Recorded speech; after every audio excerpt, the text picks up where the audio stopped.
What is your PU percentage? 83. Okay. So what is your second PUC goal? ನಿಮ್ಮ ಗೋಲ್ ಏನು second P U ಸಿಯಲ್ಲಿ score ಮಾಡಬೇಕು ಅಂತ?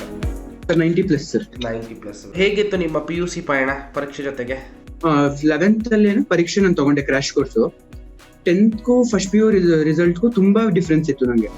ಆಮೇಲೆ ಟೀಚರ್ಸ್ ಕೋಆರ್ಡಿನೇಷನ್ ಆಗಿರ್ಬೋದು, ಡೌಟ್ ಕ್ಲಾರಿಫಿಕೇಶನ್ ಸೆಷನ್ಸ್ ಇರ್ಬೋದು, ಆಮೇಲೆ PYQs ಇರ್ಬೋದು, ಎಲ್ಲ ಚೆನ್ನಾಗಿತ್ತು ಸರ್. ಓಕೆ. ಸೊ ನಮ್ಮ ಕ್ರಾಶ್ ಕೋರ್ಸ್ ತಗೊಂಡಿದ್ರಿ, ಹೇಗೆ ಹೆಲ್ಪ್ ಆಯ್ತು ಕ್ರಾಶ್ ಕೋರ್ಸ್? ಅದೇ ಎಕ್ಸಾಮ್ ಟೈಮಲ್ಲಿ ಅಂತೂ ತುಂಬಾ ಹೆಲ್ಪ್ ಆಯ್ತು.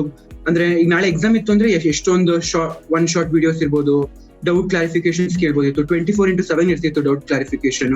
ತುಂಬಾ ಹೆಲ್ಪ್ ಆಯ್ತು ಸರ್. ಇನ್ಸ್ಟೆಂಟ್ ಡೌಟ್ಸ್ ಇರ್ತಿತ್ತು. Okay okay okay. ಸೊ ಇವಾಗ ಅಪ್ಕಮಿಂಗ್ ಕ್ರಾಶ್ ಕೋರ್ಸ್ ತಗೊಂಡಿದ್ದೀರಲ್ವಾ ನೀವು? ಬೈ ಮಾಡಿದ್ದೀನಿ. Okay okay, all the best Arjun, ತಲೆನೇ ಕೆಡ್ಸ್ಕೊಬಿಡಿ. ಸೊ ನಿಮ್ಮ KCET will get a very good rank for you. ಅರ್ಥ ಆಗ್ತಿದೆಯಲ್ಲ?